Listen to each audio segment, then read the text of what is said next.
relembrar aquele carinho que a gente tinha quando podia estar junto a cada domingo, a cada semana, né. Mas para mim é uma alegria, é um prazer estar aqui com vocês. Eu gostaria que hoje a gente parasse um pouco para refletir sobre, o discípulo de Cristo. Algumas obviamente não vai dar para a gente, tratar em profundidade desse assunto, mas eu gostaria que a gente relembrasse algumas coisas, né. Então vamos abrir nossas Bíblias no Evangelho de Marcos, capítulo 1, dos versículos 16 ao 19.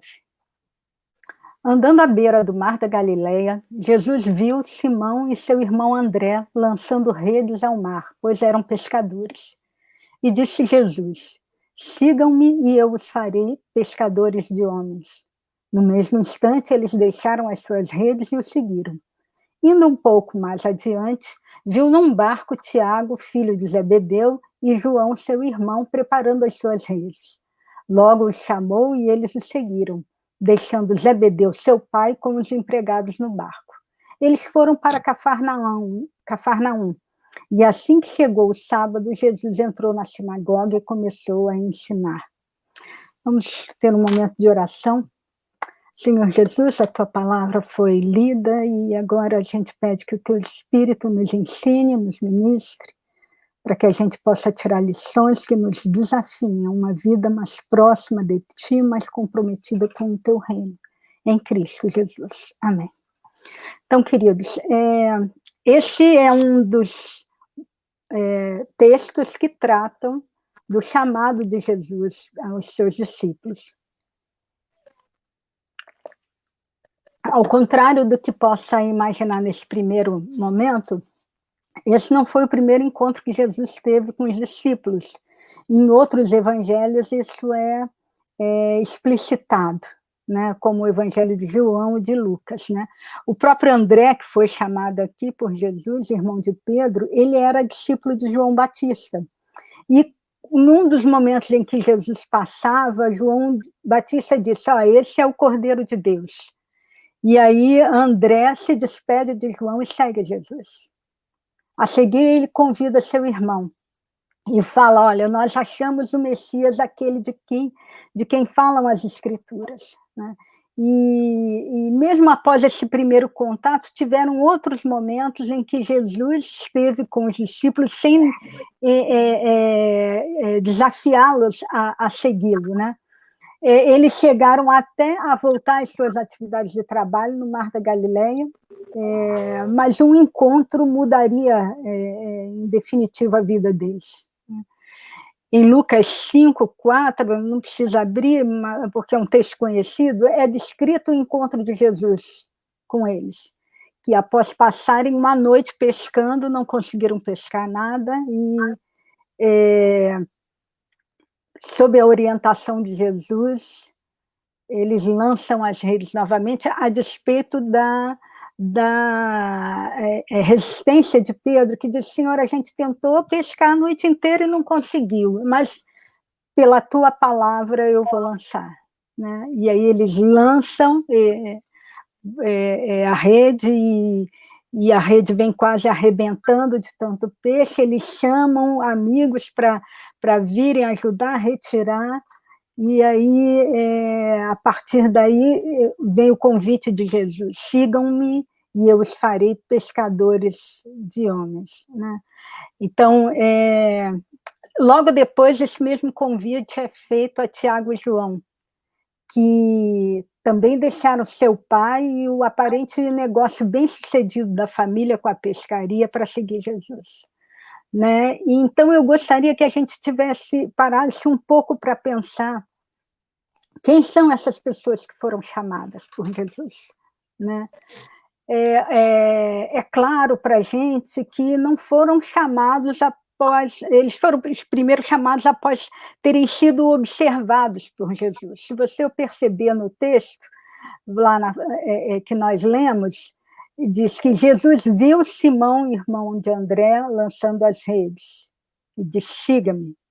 Depois viu num barco Tiago, filho de Zebedeu, e João, seu irmão, e chamou, né? Jesus os viu. Assim como Jesus viu a nós um dia e nos chamou.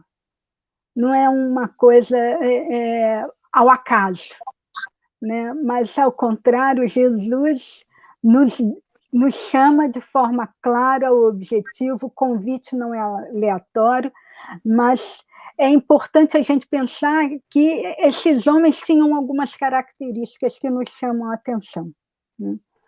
A primeira delas é que, ao contrário do que muita gente pensa, a motivação do convite não foi pela cultura desses homens ou pelo conhecimento que eles tinham das escrituras. Muito contrário, eles eram homens rudes, sem instrução, que não haviam frequentado, obviamente, escolas, porque nem havia o tipo de escola que a gente tem hoje, naquela época, né? Mas eles nem foram treinados por nenhum rabino. Então, eram homens que não era o conhecimento, a profundidade, a cultura que chamou a atenção desses homens para serem convidados por Jesus, para segui-lo. Muito pelo contrário, a grande maioria dos 12 que foram convidados eram homens do trabalho, eram trabalhadores, gente ocupada, que acordava de madrugada para buscar o sustento de cada dia, pessoas acostumadas a assumir responsabilidade no dia a dia. Eu acho que esse é um ponto importante para ressaltar. Se você quer que algo seja feito, você dá para uma pessoa ocupada, que ela vai levar adiante o trabalho e vai cumprir a sua tarefa. Pessoas desocupadas normalmente não sabem administrar bem o tempo. Pessoas com poucos afazeres se perdem no tempo que têm, né? Hoje eu olho para trás e eu fico pensando como que eu consegui realizar tudo que eu tinha para fazer nas minhas atividades do dia a dia. Sempre a gente arruma um tempo para se dedicar a buscar a Deus, a encontrar um irmão, a fazer alguma atividade na igreja. Então, sempre são pessoas que são desafiadas a assumir mais responsabilidade do que elas já têm, né? Que é o caso desses homens. E eles, uma característica que é muito marcante, a meu ver, é que eles ansiavam pelo reino de Deus. Ao afirmar que achamos o Messias, o que André está revelando aqui é que tinha um anseio no coração dele, tanto dele quanto do irmão, né? Eles guardavam no coração uma esperança, algo que fazia com que eles trabalhassem no dia a dia, mas com um olhar voltado para as coisas que aconteciam ao redor. Ele revela esses homens um inconformismo com a realidade que eles viviam. Eles se recusavam a aceitar que as coisas permanecessem do jeito que estavam. Então, eles tinham aquele grito interior: existe algo mais, existe algo que para acontecer.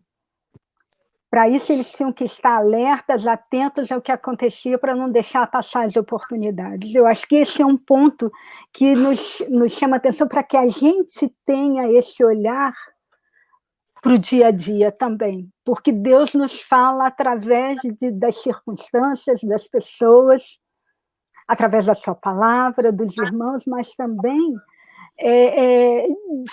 de múltiplas formas, e por isso a gente precisa estar, primeiro, sem deixar morrer no nosso coração aquele anseio pelo reino de Deus, um anseio para que a palavra de Deus seja pregada, para que o reino possa ir conquistando outras pessoas, agregando pessoas, mudando a realidade. Esse anseio não pode morrer jamais no nosso coração. Mas, para isso, a gente tem que estar alerta e discernindo o tempo que a gente vive, né? Outra característica é que esses homens, eles estavam dispostos a se desalojar, a sair da posição cômoda em que se encontravam, da estabilidade que eles possuíam, para seguir um propósito maior. A raposa tem seus covis, os pássaros têm seus ninhos, mas o filho do homem não tem onde reclinar a cabeça. Isso não significa um voto de pobreza, mas um assumir-se como peregrino, disposto a ir onde Deus quer nos enviar. Esse é um outro aspecto importante, porque se você está acomodada no que você está fazendo, acomodada nas suas atividades, você não se deixa desafiar. Mas, ao contrário, mesmo diante dos desafios que a vida coloca, deixe-se tocar e se envolver pelos desafios que a vida coloca, que o Senhor coloca para você. Não dê desculpa de que eu não tenho tempo, eu não tenho uma boa formação, não sou capacitada. Isso são desculpas que a gente dá até por falta de conhecimento bíblico, porque a gente está... são inúmeros os exemplos que a gente tem na palavra de Deus, dele chamando pessoas que ele capacita para a obra dele. Basta nos colocarmos em suas mãos, nos colocarmos dispostos para que ele realize o seu trabalho. Foram chamados para seguir Jesus e não para caminharem sozinhos. Então, eles foram aprendendo, vendo Jesus fazer. E depois eles foram enviados para fazer como ele. Isso implica, queridos, humildade e submissão. Para aprender com Jesus, aprender com aqueles que estão nos orientando, e ousadia e coragem para seguir fazendo a despeito das nossas limitações, a despeito das nossas incapacidades. Seguir Jesus é imitar a maneira dele ser. Deixar que o nosso temperamento, o nosso caráter, as nossas potencialidades, nossa capacidade, tudo, enfim, dentro de nós se torne o mais possível parecido com Jesus, o mais possível transformado por ele, para que ele possa realizar a obra. Temos um tesouro em vasos de barro, como o apóstolo Paulo fala, né? Mas esse vaso de barro, ele é moldado e transformado pelo poder do Espírito Santo de Deus, né? E isso nos dá uma esperança, porque eu não preciso confiar na minha própria capacidade, na minha própria expertise, ou na minha própria, no meu próprio poder. Não tenho. A partir do momento que fizer isso, o caminho para a derrocada, é o desastre. Não, eu confio naquilo que Deus pode fazer em mim. O trabalho não era deles, o trabalho era de Jesus. Jesus, eu os farei pescadores de homens. Não é vocês vão aprender para vocês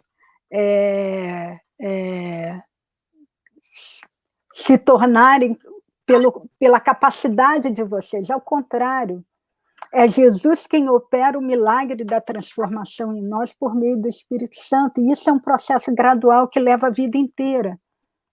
Vem a cada dia nos capacitando para a sua obra. É um aprendizado capaz de mudar a nossa vida, que vem das experiências do cotidiano, aquele olhar que a gente precisa ter para o dia a dia, para aprender com as circunstâncias. O que Deus pode me ensinar com isso que eu estou vivendo? O que eu tiro para a minha vida dessa experiência boa ou dessa experiência ruim que eu estou vivendo? É quando a gente vive a realidade proposta por Jesus que a gente coloca em prática aquilo que a gente aprendeu, né? De nada vale aprender, ter conhecimento, teorias que a gente não coloca em prática.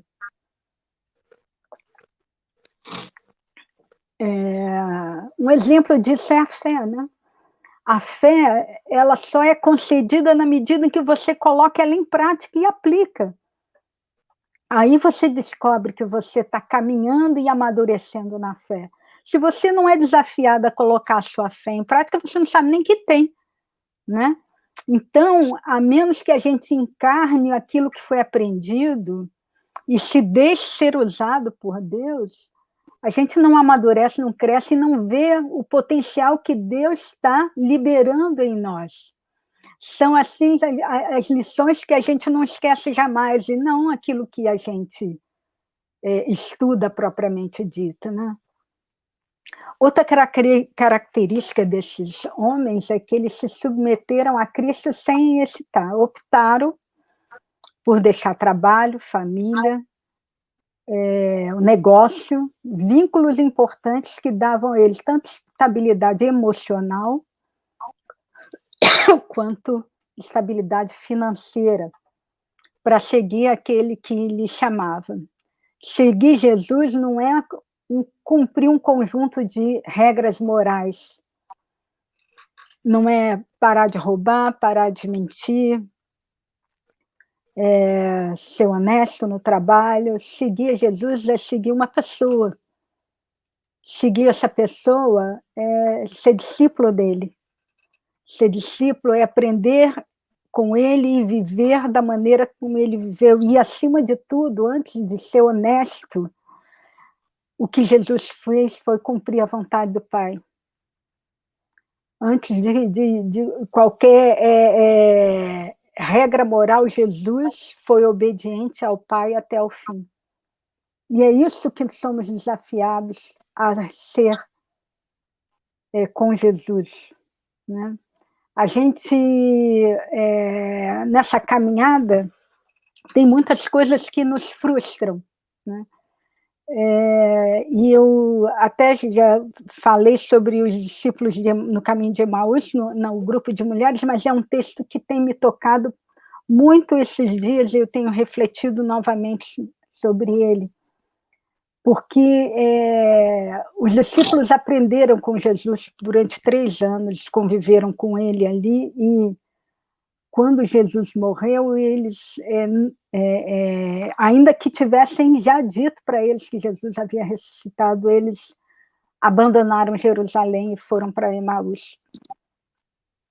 Porque, no fundo, assim como nós, eles tinham expectativas de uma fé que se frustrou, né? E a nossa fé também, quando somos desafiados a seguir a Jesus, como somos chamados por ele, abandonamos a nossa vida antiga e seguimos por uma vida nova, nesse caminho nós vamos nos frustrando porque muito da nossa fé está baseada em falsas premissas, muito da nossa fé está pautada em leituras superficiais da palavra de Deus, que nos levam muitas vezes a crer em coisas que não fazem parte daquilo que é a vida com Cristo. E isso leva a frustrações, não só por conta do relacionamento entre as pessoas que nos desgastam, por expectativas que a gente tem da nossa fé e que não se cumprem, né? Mas a realidade é que esse caminho de Emaús é um caminho que todos nós trilhamos, nos afastando do grupo, nos afastando muitas vezes de Jesus, mas ele, nesse caminho de Emaús, ele nos dá um choque de realidade. Ele nos chama novamente para a verdadeira fé. Ele nos chama através da intimidade do partir do pão. Aí, os discípulos meio que acordam e voltam correndo para onde eles estavam. Voltam correndo para junto dos outros, para Jerusalém. Então, queridos, ainda que os desafios sejam muitos para nós, lembre-se sempre, você não é chamado pelo que você tem para dar para Jesus, que você tem nada. Você não é chamado pela sua cultura, pelo seu potencial de liderança, pelo tempo que você tem para dar. Você não é chamado, você é chamado por você mesmo, né? E Jesus quer usar você do jeito que você é, com as suas fraquezas, com as suas limitações, com as suas fragilidades e o seu potencial também. Sempre lembre que Jesus chama trabalhadores, pessoas ocupadas. Jamais deixe perder esse anseio pelo reino de Deus, porque é isso que precisa estar presente na nossa vida. Foi isso que Jesus reaqueceu no coração daqueles 2 discípulos no caminho de Emaús. Eles tinham esse anseio no coração. Apenas deixaram que as frustrações encobrissem esse anseio. E o que Jesus fez foi relembrar a eles tudo aquilo que eles tinham aprendido. E na intimidade do partir do pão, trouxe eles de volta. E aí eles voltaram correndo. Então, não se deixe acomodar, mas esteja disposta a ser desafiada para algo novo, para aquilo que Deus tem para a sua vida. Né? E lembre-se, você não está sozinho. Nem o discípulo no caminho de Emaús, ele tinha um amigo que estava discutindo com ele, e depois eles tiveram Jesus. Você pode contar com amigos, amigos da comunidade, amigos da igreja. Você não está sozinho, não fique sozinho. É a partir do encontro com um amigo e do encontro dos 2 com Jesus que é resgatado aquele fogo que aquecia o coração deles. E lembre-se também, o trabalho é Jesus que faz. É Ele que te transforma, é Ele que te capacita. Coloque-se tão somente disponível para ser usado para Ele. E submeta-se a Ele sem hesitar. Entregue-se e responda ao seu chamado. E que não importa quantas vezes você pegue o caminho de Emaús, se distanciando de Jerusalém, saiba que Ele sempre vai estar lá para te resgatar no partir do pão da intimidade, para reaquecer o fogo que arde no nosso coração.